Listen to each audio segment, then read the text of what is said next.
Sunday, so should be a good day. Did do really well yesterday. We finished at 302, so did excellent day. Probably would have did more, but my DoorDash app started giving me problems, so I had to just leave and call it a night. Called the support, got it fixed. I've been having a lot of issues with DoorDash. I'm sure it's just because they're trying to update the system, but once again, just another great day, and kind of what I want to lead into the discussion today. And I know I said it once, if not 1,000 times. If you guys are not going on Saturday and Sundays, and you're still on the fence about this independent contracting, you really need to get into the game, because you never know how long something will last. You never know if, I know we think, like some of us that do this door dashing or Instacart and Uber, I encourage you guys to talk to some of the guys that used to do Instacart at the beginning, like myself.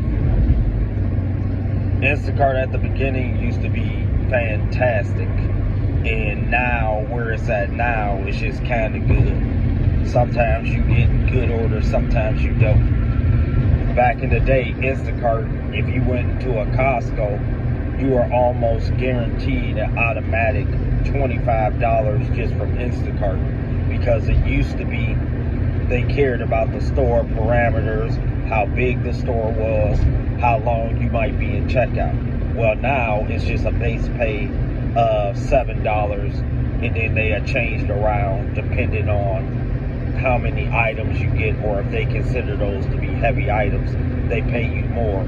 But the base now is $7. So I say that to say you never know when these platforms will change, and maybe they'll reduce their pay like DoorDash did. It used to be you got $3 an order, now it's $2.75.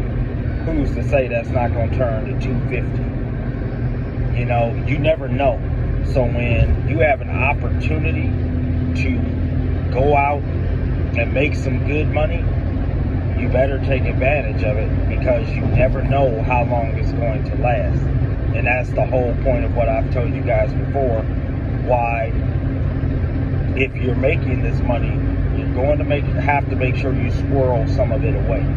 And not only squirrel some of it away, you're going to have to try to find other avenues to get your money to make more money for you. And hopefully you guys are seeing that's what I'm doing. That's what I'm doing with the shoes. That's what I'm doing with the Webull account. I'm trying to do everything I can with some of this money that I'm making to try to put it in other areas that can grow. Because you never want to be dependent on anything. And definitely not these platforms. You want to, you can make good money, but you really want to make sure that you're putting some of that money away. Because the one thing I will say, it's not like now with a job, there's risk with that too. But at least with a company, you kind of get a heads up before, if you're getting let go or you're getting fired. But normally, if you keep your head down, you can be at a company for, 10, 15 years. That, I wouldn't be saying try to do that with these platforms. Really try to have an escape plan in the works sometime in the future. And the way you create that escape plan is just what I've been talking about, is you start taking your money to have your money make money for you. So just wanted to leave that with you guys.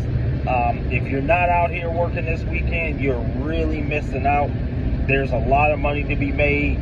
And if you're trying to really be financially free, it's one of the only ways, if not the only way. You're going to have to do extra, whether it's independent contracting, whether it's you're trying to do something on the side, you're going to have to do extra. This is my extra. I think it's the most profitable extra that you can do. Yeah, there's more things that you can possibly try to get into, but to me, an independent contractor, like I told you guys before, is the foundational step, and I hope I'm showing you guys that to be the truth. And you guys have a blessed day. Please hit the subscribe, hit the like, hit the dislike. Just let me know how I can improve. You guys take care.